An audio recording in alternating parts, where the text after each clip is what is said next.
రాజమండ్రిలో కూడా వినాయక చవితి వేడుకలు వైభవంగా జరుగుతున్నాయి. దీనికి సంబంధించి మరిన్ని అప్డేట్స్ అందించేందుకు కరెస్పాండెంట్ రాజాబాబు లైవ్ లో సిద్ధంగా ఉన్నారు. రాజాబాబు, నీలిమ, రాజమండ్రిలో ఈరోజు వినాయక చవితి సంబరాలు అత్యంత వైభవంగా జరుగుతున్నాయి. వినాయక చవితి వేడుకలను కూడా భక్తులు చాలా వైభవంగా జరుపుకుంటున్నారు. రాజమండ్రిలో వాడలా కూడా వినాయక చవితి విగ్రహాలను ఏర్పాటు చేసి భక్తులు ప్రత్యేక పూజలు నిర్వహిస్తున్నారు. మనం ప్రస్తుతం రాజమండ్రిలోనే నాలం భీమరాజు వీధిలోని శ్రీ సిద్ధి వినాయక ఆలయంలో ఉన్నాం. ఇక్కడ విజువల్స్లో చూడవచ్చు, చాలా ప్రాముఖ్యత ఉన్న ఆలయము. ఇక్కడికి రాజమండ్రిలో ఉన్న భక్తులంతా కూడా పెద్ద ఎత్తున తరలి వచ్చి వినాయక చవితి రోజున స్వామి వారికి ప్రత్యేక పూజలు చేస్తారు. అంటే ఇక్కడ sir Arthur Cotton Dowleswaram Cotton barrage నిర్మించిన సమయంలో ఇక్కడ ఈ ఆలయానికి ఒక గంటను కూడా బహుకరించారు.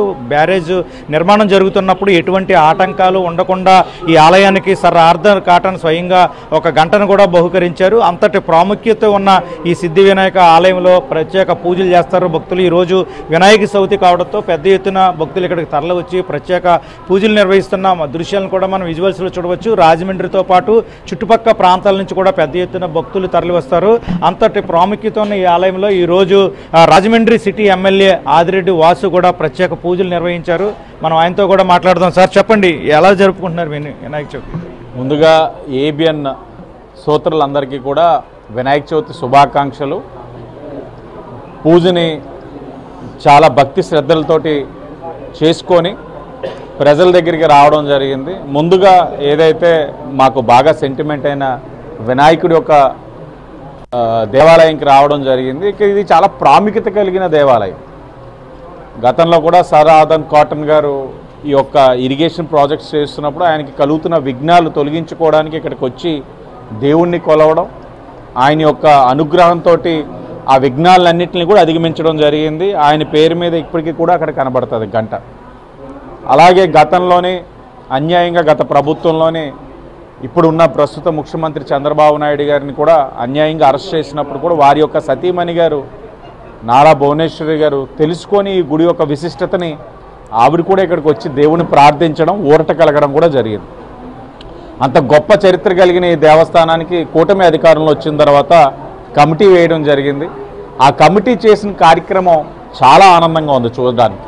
ఎందుకంటే ఎంతో వైభవంగా భక్తి శ్రద్ధలతో భక్తులకి ఏ విధమైన ఇబ్బందులు కలిగించకుండా వాళ్ళు చేసిన కార్యక్రమాన్ని చూస్తే ఇప్పుడే కొంతమందిని అడుగుతూ ఉన్నాను, గతంతో పోలిస్తే ఎలా ఉంది కమిటీ ఒక వ్యవహారం అని అంటే చాలా బాగా చేశారు, చాలా ఆర్గనైజ్డ్గా చేశారనడం చాలా ఆనందం. అలాగే ఊరిలో కూడా సుమారు మా తెలుగుదేశం పార్టీ నాయకులు పెట్టిన విగ్రహాలకి ఇప్పుడు వెళ్ళవలసినవి సుమారు 200 ఉన్నాయి. అంటే 200 విగ్రహాలకి ఇప్పుడు ఒక్క రోజులో నేను శాసనసభ్యుడిగా వెళ్ళాలి. పెట్టడానికి ఒకటి భక్తి, ఇంకొకటి ప్రభుత్వం నుంచి ప్రోత్సాహం. ఎందుకంటే పెట్టిన ప్రతి ఏదైతే వినాయకుడి మండపానికి ప్రభుత్వం నుంచి కరెంటు ఉచితంగా ఇవ్వడం జరిగింది.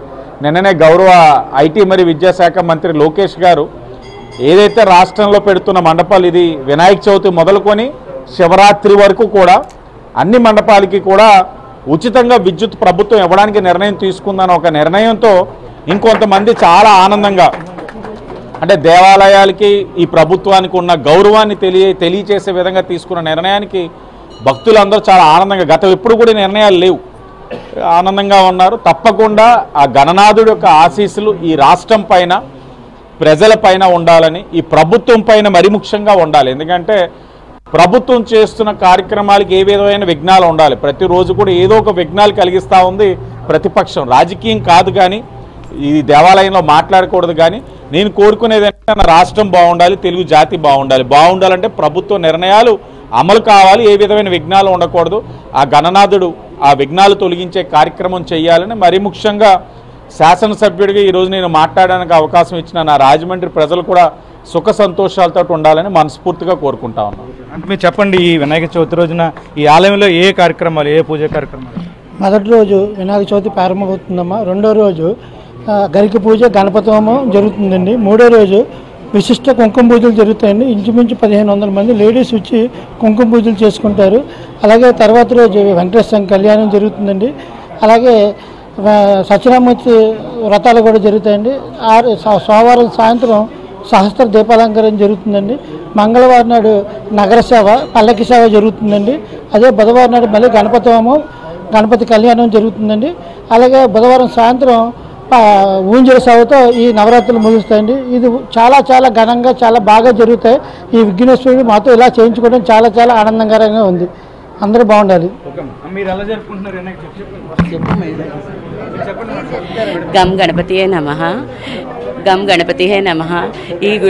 ఇక్కడ ఈ వినాయకుడి గుడిలోని ఇక్కడ 6 ప్రదక్షిణాలు 9 కొబ్బరికాయలు కొడితే మనం ఏ కోరికైనా నెరవేరుతుంది. ఇది అంత ప్రాముఖ్యమైన గుడి. ఈ 9 రోజులు కూడా నవరాత్రులు చాలా ఆనందంగా చాలా బాగా జరుగుతాయి. అందరూ వచ్చి తెలగించగా ఎలా జరుపుకుంటున్నారు? చాలా బాగా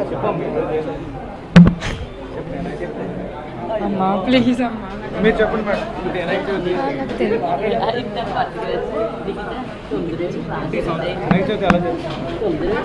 ప్రతి సంవత్సరం కూడా ఈ వినాయక చవితికి నవరాత్రులు ప్రతి సంవత్సరం ఉదయం 11 గంటలకి పారాయణం మొదలవుతుంది.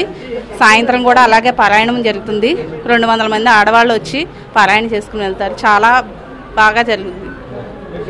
చాలా ప్రాముఖ్యత ఎలా ఉంది ఈ రోజు? చెప్పండి మీరు చెప్పండి ఎలా జరుపుకుంటారు?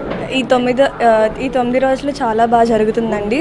ప్రతి ఒక్కళ్ళు వచ్చి దర్శనం చేసుకోవాలి. ప్రతిరోజు ఏదో ఒక కార్యక్రమం జరుగుతూనే ఉంటుంది. ఈ 9 రోజులు కూడా గణపతి నవరాత్రి ఉత్సవాలకి అందరూ ఇచ్చేసి శ్రీ స్వామివారిని అమ్మవారిని దర్శించుకోవాలని మనస్ఫూర్తిగా కోరుకుంటున్నాం. చాలా బాగా జరుపుకుంటామండి. ప్రతిరోజు కూడా పూజలు అవన్నీ కూడా ఉండి అన్ని రోజులు కూడా బాగానే చేసుకుంటూ ఉంటామండి. ప్రతిరోజు పారాయణ లలిత పారాయణం జరుగుతుందండి. కుంకుమ పూజలు, సత్యనారాయణమూర్తి వ్రతాలు అవన్నీ కూడా జరుగుతుందండి. వెంకటేశ్వర స్వామి కళ్యాణం, గణపతి కళ్యాణం ప్రతిరోజు ఒక్కొక్క వైభవంగా జరుగుతుందండి. వినాయకుడి దయ వల్ల అందరూ బాగుండాలండి.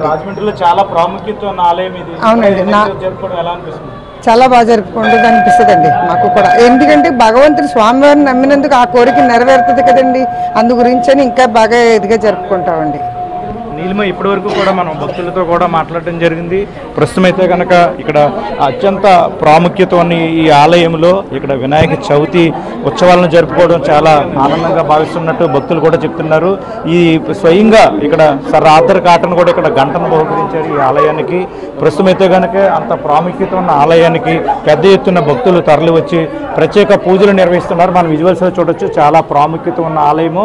ఇప్పటికే రాష్ట్ర ప్రభుత్వం కూడా ఏదైతే వినాయక చవితి మండపాలకు ఉచిత విద్యుత్ కూడా కల్పించిన నేపథ్యంలో రాజమండ్రిలో భారీ స్థాయిలో చాలా ప్రాంతాల్లో వాడవాడలో కూడా ప్రత్యేక శిబిరాలు ఏర్పాటు చేసి ప్రత్యేక మండపాలు ఏర్పాటు చేసి వినాయక చవితి ఉత్సవాలను చేస్తున్నారు. మరో పక్క చూస్తే కనుక రాష్ట్ర ప్రభుత్వానికి సంబంధించి పెద్ద ఎత్తున ఉచిత విద్యుత్ ఇచ్చిన నేపథ్యంలో ప్రభుత్వం ఇక్కడ ఉచిత విద్యుత్ ఇవ్వడం వల్ల పెద్ద ఎత్తున కళ్యాణ మండపాలు కూడా ఏర్పాటు చేసి భక్తులు పూజలు చేస్తున్న పరిస్థితి అయితే నెలకొంది. ప్రస్తుతం రాజమండ్రిలోని వాడవాడలో కూడా వినాయక చవితి ఉత్సవాలు అత్యంత వైభవంగా జరుగుతున్నాయి. భక్తులు పెద్ద ఎత్తున వచ్చి ప్రత్యేక పూజలు చేస్తున్నారు. ప్రస్తుతం అయితే కనుక రాజమండ్రితో పాటు ఉమ్మడి తూర్పుగోదావరి జిల్లా వ్యాప్తంగా వినాయక చవితి ఉత్సవాలు అత్యంత వైభవంగా జరుగుతున్నాయి. ఇది నీలిమ రాజమండ్రిలోని నాలం భీమరాజు ఆలయంలో ఉన్న సిద్ధి వినాయక ఆలయంలో ప్రత్యేక పూజలు భక్తులు చేస్తున్న పరిస్థితి. Right, thank you Rajababu.